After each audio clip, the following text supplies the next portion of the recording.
For example, one of the things we often do is track an assembly line, an automotive assembly line.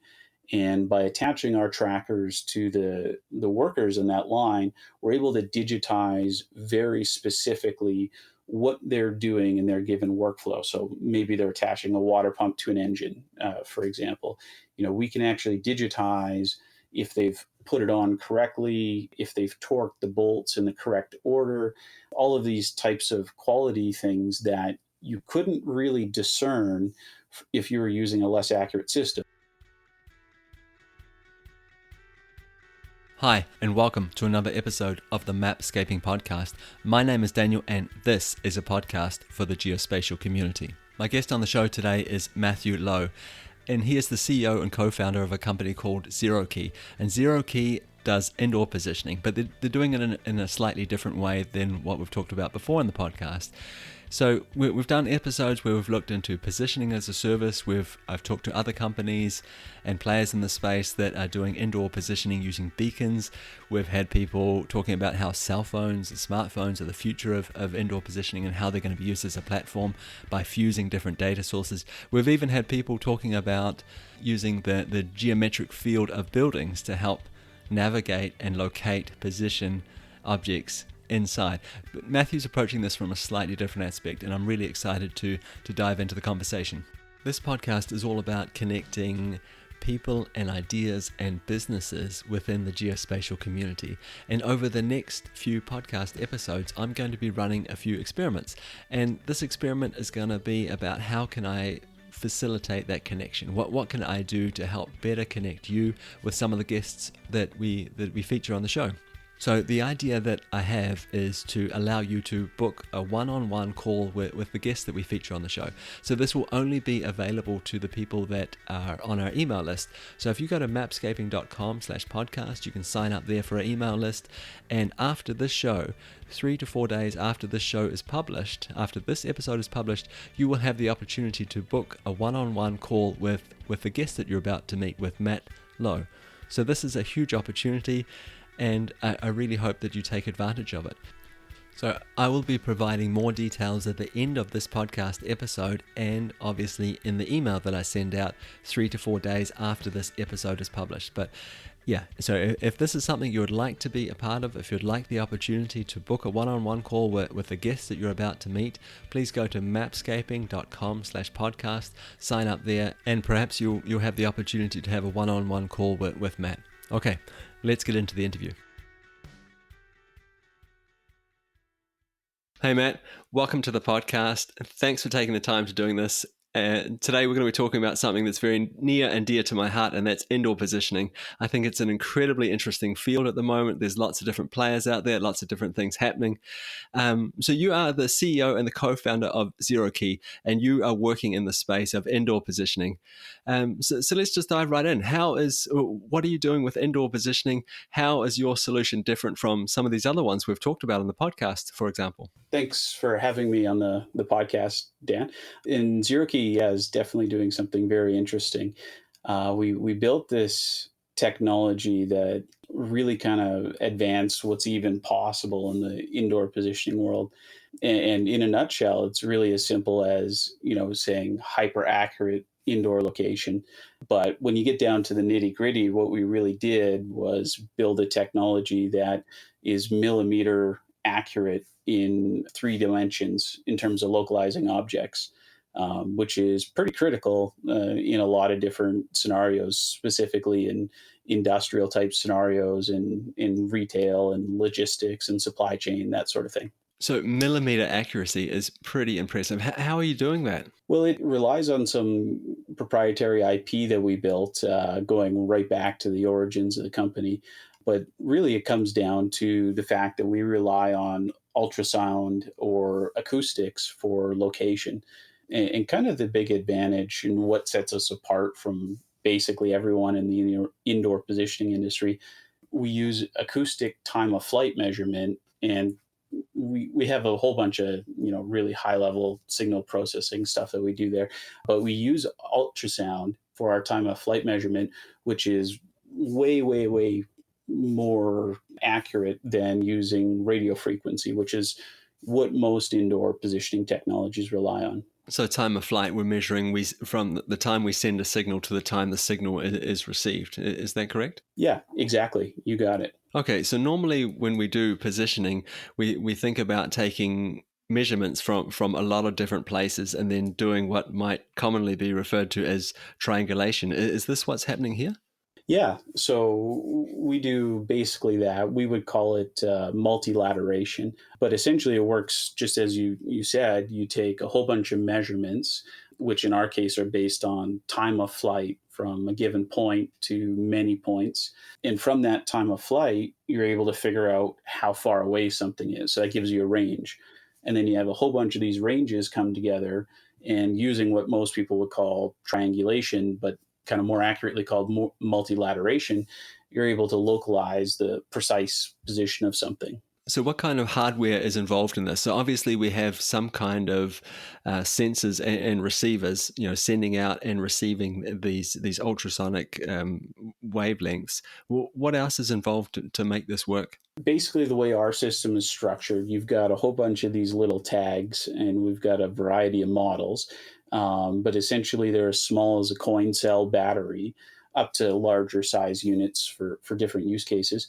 So those form kind of the basis of the tracking network, that each one of those gets attached to whatever you want to track. And we've got some that are wristbands for putting on people on assembly lines and stuff like that. And we've got ones that are clip-on devices for access control and stuff like that. Or we even have ones that are adhesive back for tracking products or pallet, anything like that in a supply chain. And then those communicate to what we call our anchors. And these, you can think of them a lot like GPS satellites.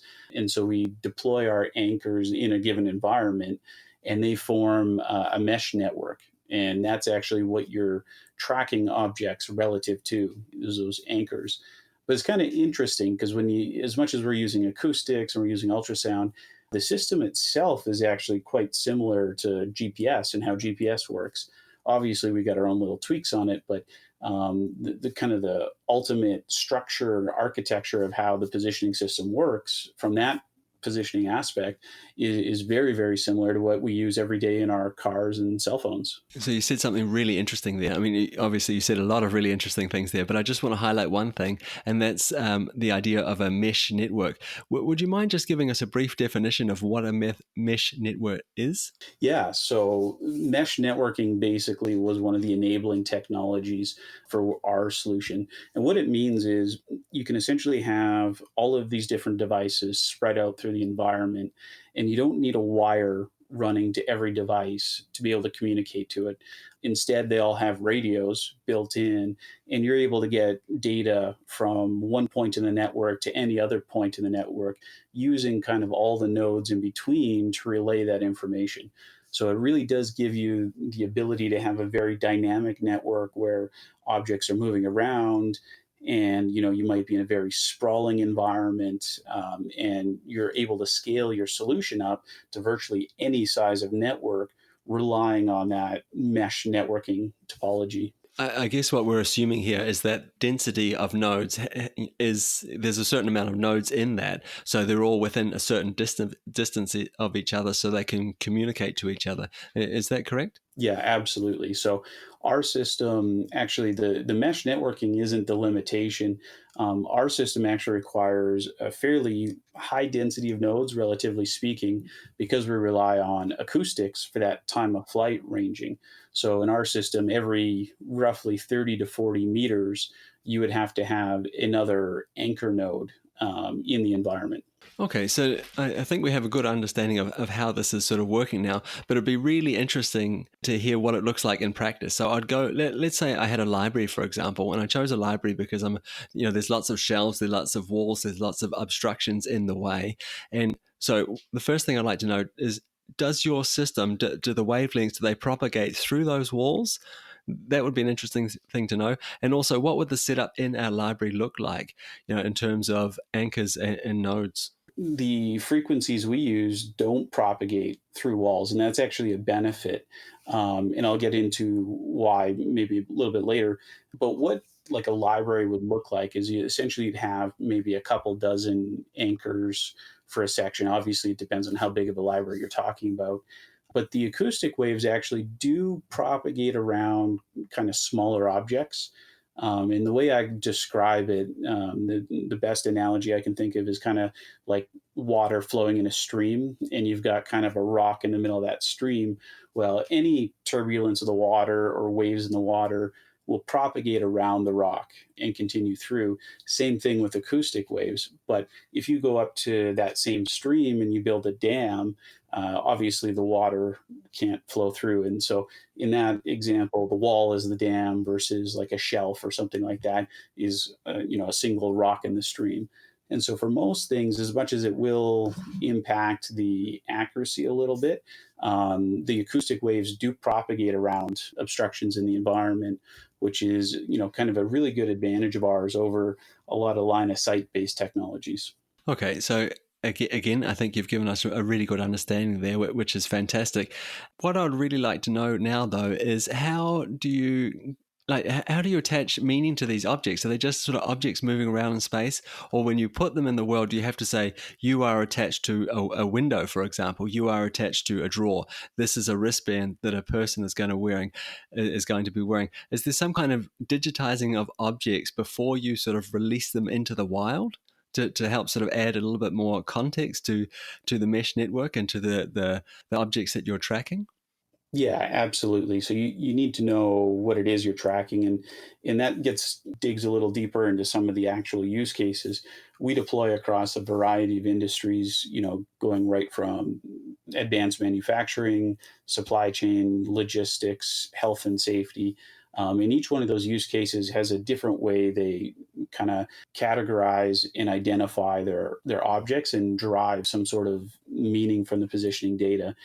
Um, but you're absolutely right. You need to know what that device, what that tracker is assigned to or attached to, so that you can start to understand what it means. But you touch on a really interesting thing there where you mentioned context. Traditionally, you're looking at things like Bluetooth, even a more modern technology called ultra wideband. And so with these technologies, you've got kind of a lower accuracy positioning fix. And it really does obscure the context, especially in a lot of these high fidelity scenarios. For example, one of the things we often do is track an assembly line, an automotive assembly line. And by attaching our trackers to the workers in that line, we're able to digitize very specifically what they're doing in their given workflow. So maybe they're attaching a water pump to an engine, for example. We can actually digitize if they've put it on correctly, if they've torqued the bolts in the correct order, all of these types of quality things that you couldn't really discern if you were using a less accurate system like Bluetooth or ultra wideband. The difference between torquing the bolt on the left and torquing the bolt on the right might be just a couple of centimeters. And traditionally, indoor positioning systems couldn't differentiate between the two because they just weren't accurate enough. So when you have this millimeter level positioning technology, now you can really start to distill that context. And so the data becomes that much more insightful and impactful in some sort of digital solution that you wrap around it. So I feel like now we need to lift it up a little bit because we're talking about context, and you gave some really good examples there of the kinds of things we could track and monitor. But let's lift it up now and say, well, what problems can we solve with this? Because I think it's one thing to track, if the nut has been tightened in the right way or enough, but what does that mean? How can we use this? How can we solve problems with this? Absolutely. So this is where it gets really exciting because we start talking about problems that we weren't able to solve before, and so just a couple of examples. We've got a client where they've got this really really dangerous area of their facility. And essentially, they need to be able to track when people deviate as much as 5 centimeters from a given pathway. And if they do, then they're in really big danger. And so we're able to track them precisely in that critical area, identify if they're off that path, and alert them through a vibration of the tag that they're wearing. And this is something that if you had a meter level of accuracy like you would with Bluetooth, or 15 centimeters like you would with ultra wideband, you wouldn't be able to tell if they're on the correct path or the incorrect path.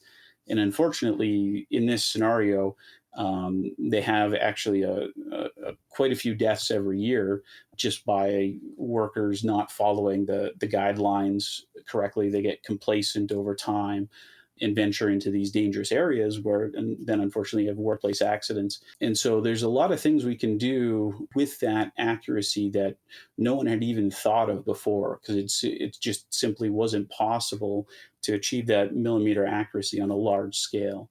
But it's really tip of the iceberg.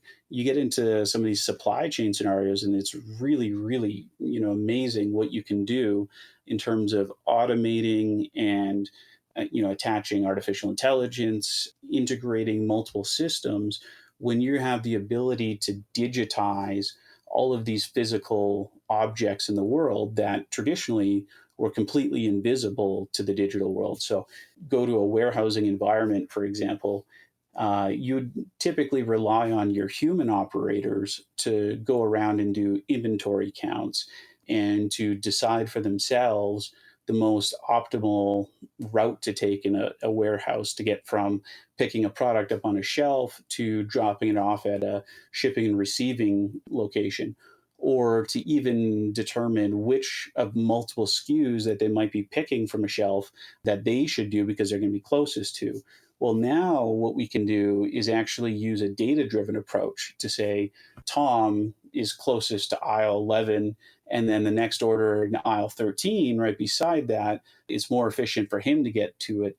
But if you go, maybe one aisle over, it's actually less efficient to put that on his pick list. So you can start to make all of these, call them somewhat counterintuitive connections, because we've digitized the location of people, we've digitized the entire environment, so we can really start to understand from a data-driven perspective what is the most optimal, what is the most efficient, and then use that to drive the entire environment, to drive the human resources, to give them directional guidance through a heads-up display, or to generate those pick lists automatically, as opposed to relying on the human element to infer based on what they think is the most optimal. So thank you very much for those examples. Oftentimes when I hear people like you on the cutting edge of these kinds of technologies talking about it, sometimes I walk away and I wonder, is this more for the humans or more for the machines? And I guess what I'm thinking here is that we humans, we intuitively understand a space. So I'm standing in a room now and I can see the distance to the two windows in the room. I know where the door is, kind of things. But those objects, yeah, and I realize they're inanimate, they're not robots or anything like that, but they don't know anything about each other. How much of these kinds of solutions that you're designing and creating and building are for humans, and how much do you think they will be used in the future for the other objects as we move further and further into this world of Internet of Things? So objects are going to make decisions for themselves. Could you see this as being a part of that sort of evolution? Definitely, and it really already is in a way. There's a lot of scenarios you talk about with, robots working in the same environment as humans, or cobots as they're called now. Definitely, this is a technology that's going to inform digital systems, whether it is a robotic picking arm, or some sort of roboticized process, or even a control system that operates entirely in the digital world, is going to be able to make use of this data. But at the same time, this isn't entirely just for the digital world. It's also for the human element.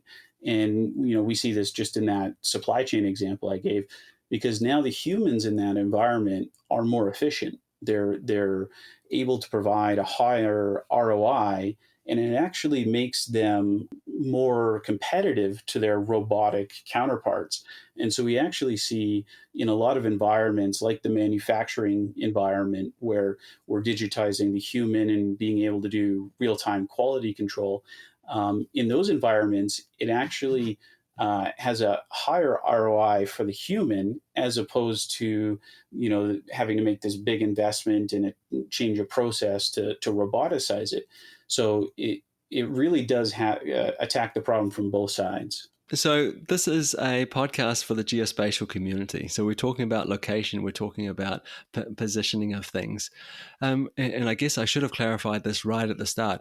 Are we defining these positions, these locations in 3D space relative to the building? Like, is it a local coordinate system that we're using, or are we relating it back to an Earth coordinate system? Yeah, so both, and it really depends on the use case. Fundamentally, our system has its own local coordinate system, and that's on a per network basis. Um, but you can relate that to Earth coordinates, and in our system is smart enough that it can output GPS coordinates or Earth coordinates if you want, or it can give you a local coordinate system reference to a known point, and then it just spits out X, Y, Z in meters. So both are possible. It just depends on how the system's set up. And the reason I wanted you to clarify that was because in an earlier conversation, you gave this wonderful example, this wonderful use case of working with drones. And I just wanted to clarify for the listeners that we could work in local coordinate systems or in Earth coordinate systems before we talked about that. Would you mind just walking us through that use case again with drones landing and taking off? Sure. Yeah, it's one of our more exciting use cases for sure. One of the challenges drones have, especially if they're going to be autonomous drones, is a repeatable landing process. And the challenge isn't necessarily doing it right once or even 10 times. It's doing it right 10,000 out of 10,000 times, or, hopefully even better than that. And that's where it gets really challenging because there's a lot of dynamics. You've got wind, you've got rain, you've got sensor failures, the whole 9 yards. Um, and so when we're looking at a lot of these kind of new models, delivery models, you got Amazon delivery, and kind of everyone and their dog is trying to get into that business at the moment. The challenge really is making it robust enough that you don't have all these failures and whatnot. Because if you land even a meter off of where you're supposed to land, well, that could be someone's car, or it could be a person in general that you've hit. Maybe even in the best case scenario, you've now just had an accident with your drone and it needs to be repaired. So there's a lot of problems there, and it needs to be really, really robust. Problem is, when it comes to outdoor positioning, you've got GPS or GNSS, as it's often called, and it's only really accurate in a really good case to 2 meters, 4 meters, kind of in an average case. So you've got to pair it together with some sort of, whether it's a camera system or you've got a ground radar system. There's all sorts of technologies in the space, but you have to be really precise. And so there's not really a lot of solutions out there that are robust enough to handle this. And one of the cool things we've been able to do is take our technology that traditionally has been very industrial focused and apply it to a landing zone. And this is where you would use now our zone as a millimeter level guidance system to allow that drone to land 100% of the time exactly where it should. Now, this is something that we're still working with a bunch of our partners with to develop and bring to the market, but it's extremely exciting because it does really represent, that leap in technological capability to power this other leap, which was drone technology. So the two together have some pretty mind-boggling opportunities. And I guess too, whenever we talk about the Internet of Things or mesh networks and these kinds of sensor networks that you're using here, we're also talking about more or less real-time information. So I'm assuming these drones are landing and they can position themselves incredibly accurately in 3D space and adjust to whatever environmental variables are happening at the time and then land. But it's all happening in real time. Is that the correct way of understanding this? Yeah, absolutely. And so the drone scenario is actually a really, really tough one if you're not operating in real time. Any sort of latency in that positioning algorithm is going to make it harder to control the drone. And there's all sorts of weird things that can happen to control systems when you build in that latency. And actually, that was the one space shuttle, I think it was Space Shuttle Challenger, if I recall, had a really big problem with that and almost crashed they were able to recover it, but it was basically an oscillation caused by a latency in the fly-by-wire system. Without getting into the full story behind that, it really just does go to show when it comes to these, types of environments where you've got the dynamics of an aircraft, you absolutely need to have low latency information, or it can wreak havoc on the control systems. So I just want to try and recap here a little bit before we sort of move off and talk about what this kind of technology might look like in the future. So or I should say, you are building these systems. We're locating things with millimeter accuracy in 3D space. So we're taking objects, everyday objects, we're digitizing them into some kind of system. We're tagging them with your sensors, and we're using ultrasonic ranging to locate them in 3D space. And the vehicle for that is of course this sort of mesh network that you're building with these nodes and with what we call anchor points. And then of course we can solve all sorts of problems with that. We can model behaviors, and we can obviously give real-time feedback in terms of the drone example that we walked through before. So I guess my question now is, what will this look like in the future? And every time I think about indoor positioning, I wonder, when are we gonna see indoor positioning, indoor navigation with the same kind of market penetration as what we see with outdoor positioning and navigation? So, that kind of seamless interaction where it doesn't matter if I'm outside or inside.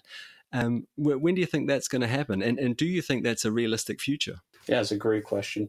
I don't know when. I think the market is there for kind of this ubiquitous indoor location solution. I think a lot of technological problems have to be solved first. And whether you're talking about zero key system or any system, one of the barriers right now is that you need a critical mass that no one has really achieved. And you need a scalable technology. And I don't think we're quite there. We kind of got close with Bluetooth, but the challenge, of course, is that with Bluetooth, you don't have the accuracy to really address the full market. You've maybe got 70% of the market. And the other challenge is the maintenance on Bluetooth is quite high. So those two together, you're not quite catching all of the market and use cases people want. You didn't really have the critical mass yet. And then at the same time, the ongoing maintenance headache just never could quite cross that threshold of becoming mainstream. I think with some of the newer technologies, the focus in the market has really been on not going for a global type solution, but going for kind of piecemeal solutions where you could deploy at a factory or a warehouse or a shopping center or a store, and then the distribution side of getting your technology into the hands of consumers becomes a lot simpler, because if you deploy at a store, like for example, say a Walmart, well, now the other piece, that the software piece, can be built into the Walmart app, but it's a step too far to say that every customer to a certain shopping center now has to go get a separate app, and every other shopping center they go to now needs its own app.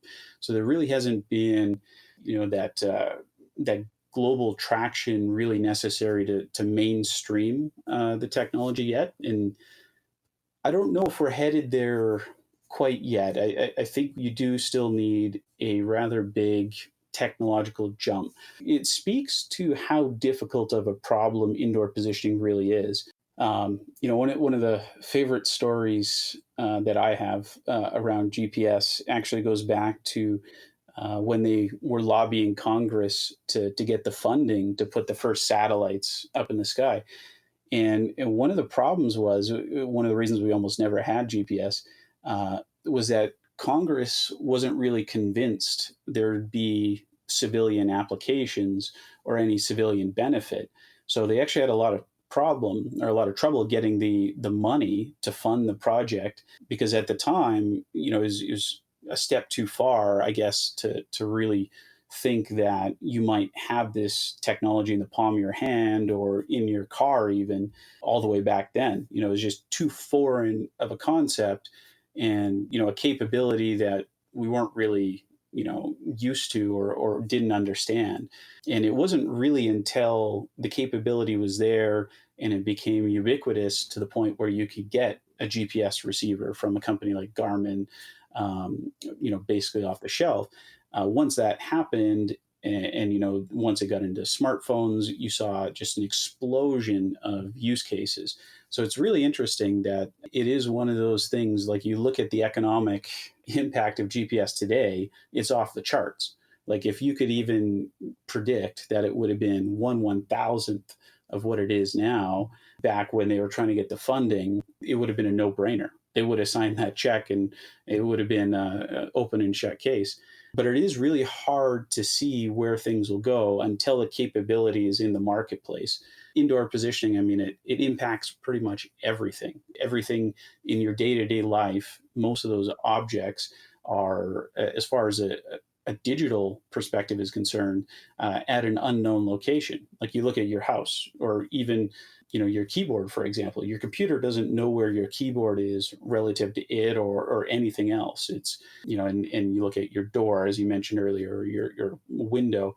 These things are basically invisible to the digital world. And even if you have a camera on it, it's still not localized. And so indoor positioning can change all of that, and in such a fundamental way that it really is hard to look that far down the road to say, what could you do with it? I mean, there are a couple things that, we're working on now that I mentioned on the podcast that are really, really interesting, but you can run with that thread and it gets, pretty sci-fi once you get to the end of it. But I guess time will tell. And this is one of the reasons why I'm so excited for that sort of universal indoor positioning solution, where I can look at the blue dot on my cell phone or whatever platform it happens to be and just see it seamlessly follow me from the outside to the inside.